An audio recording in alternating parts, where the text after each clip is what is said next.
awesome, absolutely awesome. I love it when a plan comes together. Definitely worth a look. Yeah, it was well on par. Hi everybody, how are you all doing? Hope you're having a good week so far. So today is Thursday the 22nd of May 2014. I have been to see X-Men Days of Future Past just now, and oh my god, superb, absolutely brilliant. It really was just awesome. So this is the latest movie in the X-Men franchise, and it's got one hell of a ensemble of a cast. I mean, Sir Patrick Stewart, Sir Ian McKellen, Hugh Jackman, Halle Berry, Ellen Page, Shawn Ashmore, Jennifer Lawrence, Michael Fassbender, James McAvoy, Peter Dinklage as well. I'm just rolling off here. Nicholas Hoult, Evan Peters, Omar Sy, and Daniel Cudmore. I mean, it's just a huge cast, and I kind of wondered to myself when this was first announced, and then obviously last year at Comic-Con when the entire cast showed up in San Diego, you wondered to yourself exactly how is this movie going to play out.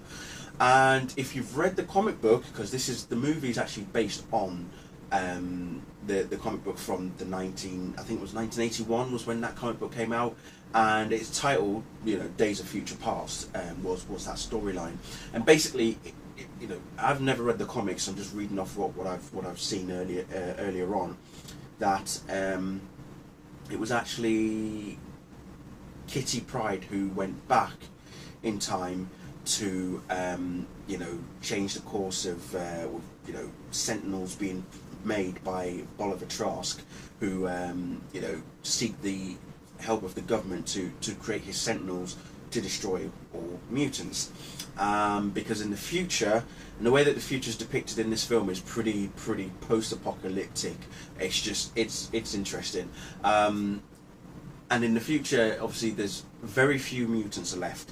And among them, you've got Professor X, Magneto, Wolverine, Storm, and a number of others. And that's probably I don't know how many of them are in the comics, but in the film, you've got Blink, Bishop, Shadowcat, aka Kitty, Iceman, as I said, Professor X, Wolverine, Magneto, Colossus, Sunspot as well. So they're all involved in there. Now, the opening scene of this movie was quite interesting. There's a fight going on with the mutants of the future taking on the Sentinels, and we find out that the Sentinels have an interesting, the way that the future Sentinels look.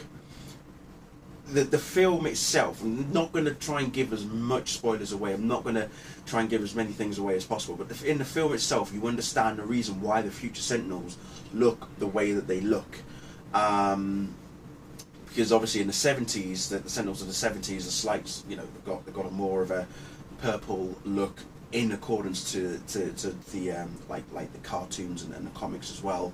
But the future ones are very different. They're a hybrid, basically, but it's very awesome the way that they work. So in the film, instead of Kitty being the one going back, it's actually Wolverine. So Logan goes back to his younger self, and he's got to convince the younger versions of Charles Xavier and Eric Lenscher to basically stop, the eventual eradication of the mutants. And it centers around Mystique, and that's all I'm going to say about Mystique. She is pretty much a prominent figure of the movie. It centers a lot around Mystique. We do see Alex Summers again. We also see a young William Stryker. He's a major at this time. We also see Toad is in there. There's so many different characters that appear, and just the way that the film is just done is just amazing. But I've got to talk about Quicksilver. I know a lot of people had issues, and we know that because Quicksilver's in this film and he's also in Avengers Age of Ultron, the fact that you've got Aaron Taylor-Johnson playing Quicksilver in Avengers 2, and here you've got Evan Peters who was opposite Aaron Taylor-Johnson in Kick-Ass and Kick-Ass 2, it's like these two guys went to high school together in 2 films, and now they're playing the same character in 2 separate films. Go figure. Bit strange, but you know, X-Men belonging to Fox and Avengers belonging to Marvel for the time being. But his part in the film was integral. It was important, but the way that he moved was pretty awesome. There's just one part in the film where, as he's moving and everything's slowing down, he's goofing around. So he's enjoying himself, and who wouldn't if you had the power of super speed? Seriously, it was just pretty awesome. But I know a lot of people don't like the way that he looks, but for the time period, you know, being the 70s, it fits, it works. So wouldn't worry too much about his you know, his outfit and whatnot. He does have a moment with Magneto, which gives you an idea. I know a lot of people were saying, oh, if he's supposed to be Magneto's son, why is he so, you know, quite mature looking? I say mature looking. I think he's a teenager. He must be in his late teens, probably 17 to 19. I would hazard a guess. But there is a moment that he has with Magneto which will make you wonder how he's come about. So just when you see it, you'll know exactly what I mean. But what else can I say? As I say, it was just brilliant. The film was spectacular. They had connections to the previous X-Men films, including X-Men Origins Wolverine. Okay, you do get flashbacks.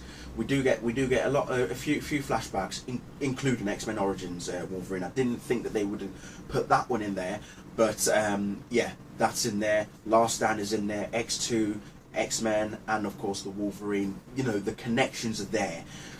And again, I'm not going to give anything away because I don't want to give anything. I don't really want to say anymore. But seriously, do go and see it. You will like it. You will love it. Stay after the credits as well, because Apocalypse is being set up. We know that X-Men Apocalypse is coming in 2016, and you will see how it's going to come about. I just literally, as soon as I seen the end credit scene, I fist bumped in the air. I was like, boom, yes, go, get in. Oh dear. So yeah, Apocalypse is coming, ladies and gentlemen. Oh, brilliant. So anyway, I think I'm going to stop there. I'm geeking out like a little girl right now. It was awesome. But no, seriously, you will love it. There's so much emotion as well in this film, particularly from younger Charles Xavier.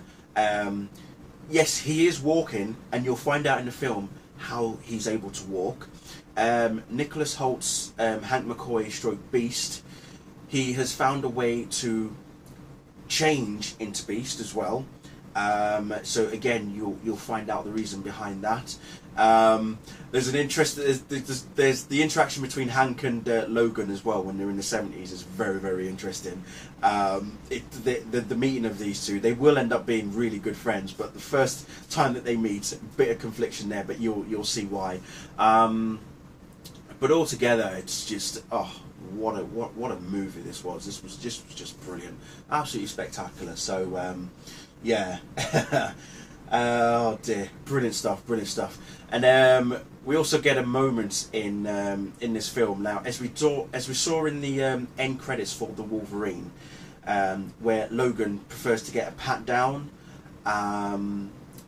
He obviously doesn't want to set off the metal detectors, while something strange and interesting happens in this film regarding something like that. So similar sort of situation happens again, but you'll see exactly what occurs for him there. But yeah, as I say, emotions are running high. You'll see why in this film, and even in the future as well. I mean, I've got to also mention Blink. I love Blink. She's got an awesome power. Her mutation is fantastic. She literally creates portals. It's just awesome. Like, literally, it just moves her hand out and there's a portal.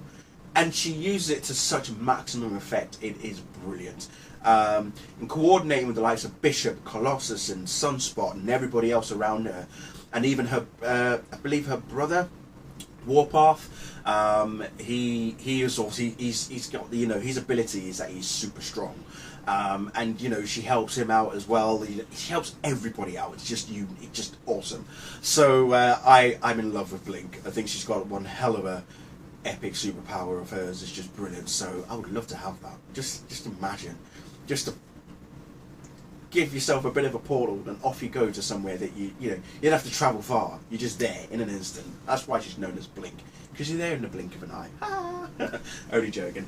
Anyway, I'm going to leave it there, but like I say, please let me know what you thought of it. Don't post any spoilers below. If you do, I will delete them. So no spoilers, keep it spoiler free, because jeez, yowzers, dearie me. Yeah, anyway, thank you all very much for watching, and I'll see you all very soon.